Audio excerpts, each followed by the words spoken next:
Hello বন্ধুরা, আমি আমার ব্লগটা শুরু করছি সকালে ফুল তোলা থেকে।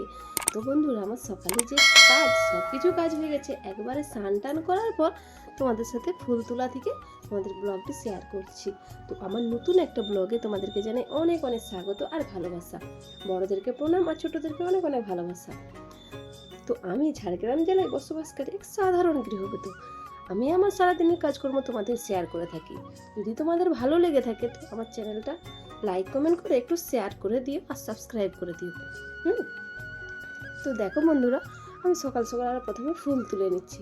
অন্যদিন তো আমি সকালের বাসি কাজ থেকে শুরু করি, কিন্তু যেদিন যেরকম সময় পাই সেদিন সেরকম করি। কোনোদিনও সকালে তাড়া থাকে, তাই হচ্ছে সকাল থেকে শুরু করতে পারিনি। তো বাবুকে স্কুলে পাঠানোর পরে তারপর থেকে আমি আমার ব্লগটি শুরু করেছি। তো তোমরা দেখতেই পেলে আমি কত ফুল তুলে নিলাম। তো ফুল টুল তোলার পর তারপরে আমি বাবুকে যখন স্কুল যাই তার আগে আমি কিছু রান্না করেছি, আর বাকি কিছু রান্না আছে, তো সেগুলো আমি পুজো করার পর তোমাদের সাথে শেয়ার করছি। কেমন? তো তোমার সঙ্গে থাকো, দেখতে থাকো।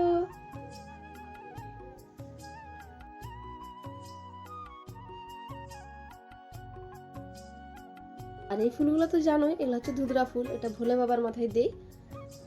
3 থাকে ধুতরা ফুল। তো এই দেখো বন্ধুরা, আমার কিন্তু অনেকগুলো ফুল তোলা হয়ে গেছে। তো এবারে পুজো করে নেব। তো দেখো, প্রথমে তোমাদেরকে বুদ্ধদেবের মূর্তি থেকে তোমাদেরকে শেয়ার করলাম। তারপরে দেখো আমার ঘরেও পুজো হয়ে গেছে, ঠাকুর ঘরেও পুজো করা হয়ে গেছে। তারপরে চলো বন্ধুরা, কি রান্না করব দেখা যাক। আর এটা হলো শুক্রবারের ভিডিও। তো শুক্রবার দেখো। ওকে বন্ধুরা, আমার তো পুজো হয়ে গেছে। এবার তো রান্না বান্না করতে হবে। তো কী রান্না বান্না করবো, তো সঙ্গে থাকো, দেখতে থাকো। আর হচ্ছে তোমাদের সকলকে জানাই শুভ সকালের অনেক অনেক শুভেচ্ছা। আর তোমার সকলে কেমন আছো এটা কিন্তু কমেন্টসে অবশ্যই জানাবে। তোমাদের ভালোবাসা আশীর্বাদে আমিও বেশ ভালোই আছি। তো চলো বন্ধুরা, তো কি রান্না হবে তো দেখা যাক। কেমন? তো ঠিক আছে, রান্না কি হবে এদিকে দেখো কি এনে দিয়েছে তোমাদের দাদা ভাই। এই দেখো মাটন। তো এইটা মাটনের পিসগুলো মোটামুটি ঠিকই আছে, চর্বি একটুকু আছে, এটা আমাকে কেটে নিতে হবে। তো আরও কী রান্না করেছি তো চলো সেটা দেখা যাক। যেটুকু চর্বি আছে ওটা কেটে নিচ্ছি। তারপর মাংসর কোনো পিস যদি বড় থেকে থাকে তো সেগুলো আমি কেটে নিচ্ছি। আর এমনিতেও কিন্তু আমার মশলা সব কিছু রেডি করে রেখে দিয়েছি। আর হচ্ছে যেহেতু বাবু স্কুলে গেছে তার জন্য আগে আমার জানো তো সকালে বাবু স্কুল গেলে আগে রান্না করে নিতে হয় কিছু রান্না। তো কিছুটা আমার এগোনো আছে, সেটা আমি উনুনে করে নিয়েছিলাম। তো এবারে স্নান টান করে শুধু এই মাটন রান্নাটাই আমি এখন করব। আর এটা করব অবশ্যই গ্যাসে করব।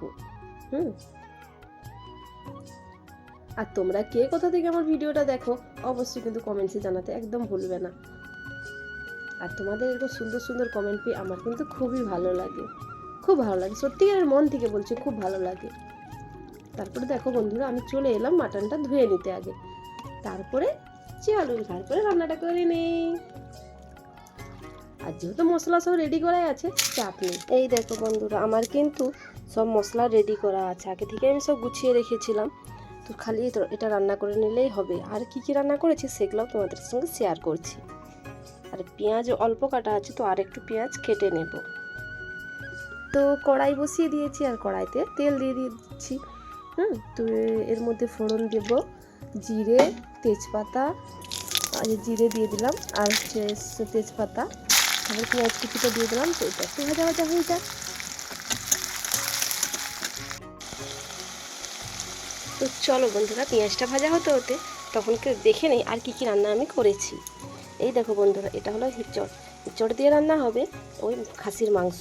ঠিক আছে, এটা হিঁচড়টা আমি অলরেডি সকালে ভেজে রেখেছি। এর মধ্যে আলুও আছে, নিচের দিকে ভাজা হয়ে রয়েছে। তো এটা রান্না করে নেব, শুধু এটাই বাকি আছে রান্না করতে। আর এদিকে বানিয়েছি কুঁদরি ভাজা। যেহেতু বাবু সকালে স্কুল গেল, কুঁদরি ভাজা আর ডিম ভাজা দিয়ে ভাত খেয়ে দিয়ে গেছে। আর এটা করেছি ডাঁটা চচ্চড়ি, যে সজনে ডাঁটা হয় না, তো এটা আমি করেছি পোস্ত, সরষা আর পেঁয়াজ বাটা দিয়ে। এটা হচ্ছে এরকম পোস্ত শুকনা শুকনা করেছি। এইভাবে করলে খেতে কিন্তু খুব ভালো লাগে। ঠিক আছে, তো এই রান্না। আর এই যে এটা করে নেই। তো দেখো পেঁয়াজ ভাজা আমার হয়ে গেছে। তো আমি আদা রসুন বাটাটা দিয়ে দিলাম। তারপরে জিরে বেটেছিলাম, গোটা জিরে। আমি কিন্তু বেশিরভাগটাই বেটে দেই, কিন্তু লঙ্কার গুঁড়ো, হলুদের গুঁড়ো এইগুলোই আমি শুকনো গুঁড়ো দিই। তো দেখো তারপরে জিরে বাটাটাও আমি দিয়ে দিলাম। তারপর এখানে হলুদ আর লঙ্কা গুঁড়ো তো ওই মশলার জলটার মধ্যে দিয়ে দিয়েছি, তো ওইটাও আমি ঢেলে দিচ্ছি। তো ভালোটি করে তারপরে কষিয়ে নিতে হবে, ঠিক আছে। তো এটা একটু কষানো হয়ে গেলে তারপরে মাটনটা দিয়ে দেবো। আর এমনিতে বলবো বন্ধুরা, যারা যদি সজনে ডাঁটা দেখলে না, এই ডাঁটাটা কিন্তু অবশ্যই তোমরা মানে খাবে, কেন এই ডাঁটাটা কিন্তু খুবই উপকার। তো এই যেভাবে আমি রান্না করলাম, মানে এরকম শুকনো শুকনো মশলা দিয়ে ওটা করবে, ওটা আরও টেস্টি লাগে। আর কিন্তু আমি যে রান্নাটা করেছিলাম ওটা অবশ্যই খুব সুন্দর হয়েছিল ডাঁটাগুলো খেতে।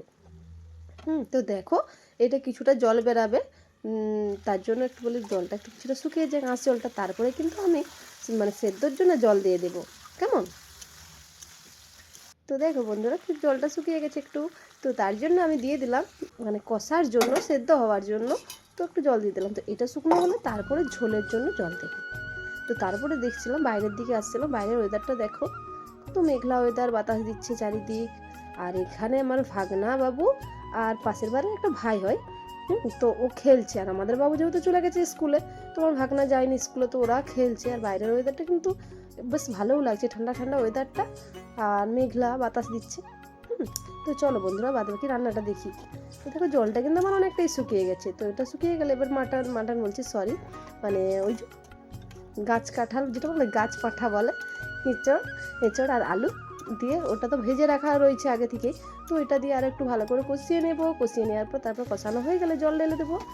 আর এটা একটু আমার কিন্তু ঝোল ঝোল খেতে ভালো লাগে, কিন্তু আমি হালকা একটু ঝোল রেখেছিলাম। তোমাদের দাদাভাই বলছিল যে ঝোলটা আর একটু মরিয়ে দিলে ভালো হতো। তো যাই হোক, তো আমি বললাম যে তুমি এবেলা যা হোক করে খেয়ে নাও, দেখো একটু ঝোল ঝোল রেখে দিয়েছিলাম। তো সেবেলার দিকে যদি বাঁচে তো সেবেলার দিকে আমি জলটা শুকিয়ে দেবো।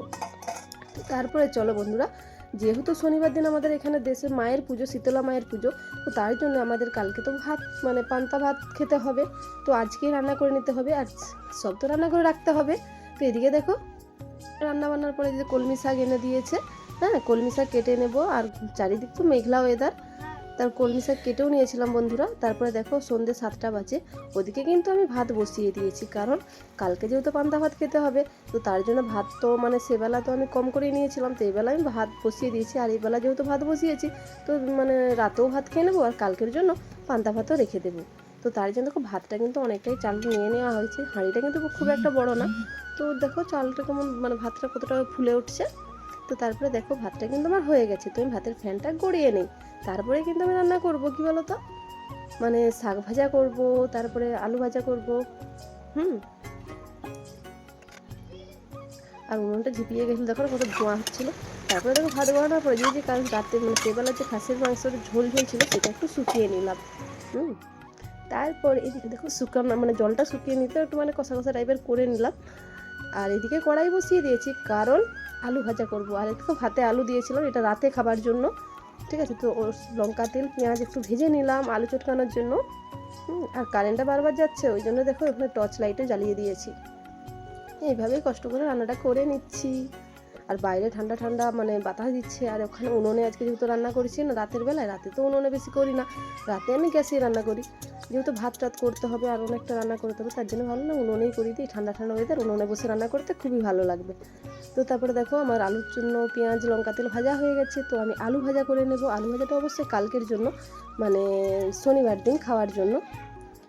আর যেহেতু আমাদের পুজো দেওয়া হবে না, কারণ আমাদের অচ্ছুত আছে, মানে মারা গেছিলো, তো তার জন্য পুজো দেব না। তো যাই হোক পুজো দিক বা নাই দিক, কিন্তু নিজে তো মানে ঘরের যেটা পালনীয় মানে রান্না করতে না, এগুলো তো করতেই হবে। তার জন্য দেখো আলু টালু ভাজা করে নিচ্ছি। তো আলু ভাজার পরে শাক ভাজা করে নেব, তারপর আমার রাতের রান্না কমপ্লিট হয়ে যাবে। তো ব্লগটা বেশি বড় করব না, যদি ব্লগটা ভালো লেগে থাকে তো একটু লাইক কমেন্ট শেয়ার করে আমার চ্যানেলটা সাবস্ক্রাইব করে আমার পাশে থাকবেন সবাই। আমিও সবার পাশে আছি সব সময়।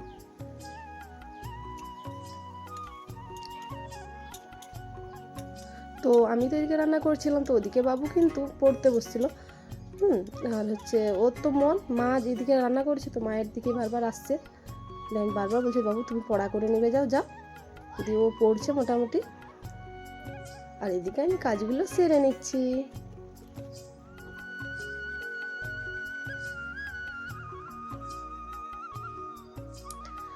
তো চলো বন্ধুরা শেষ আমার রান্না বান্না দেখো, আলু ভাজা, এদিকে শাক ভাজা হচ্ছে, কলমি শাকের ভাজা। আর এদিকে আলু তো সেদ্ধ করেইছি দেখেছো। তো আর আমার ছেলে দেখো এসে গেছে, ও এখানে বসে বসে খেলছে।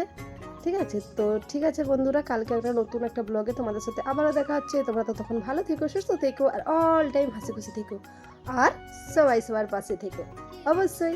ভিডিওটা তখন দেখার জন্য অসংখ্য অসংখ্য ধন্যবাদ। টাটা।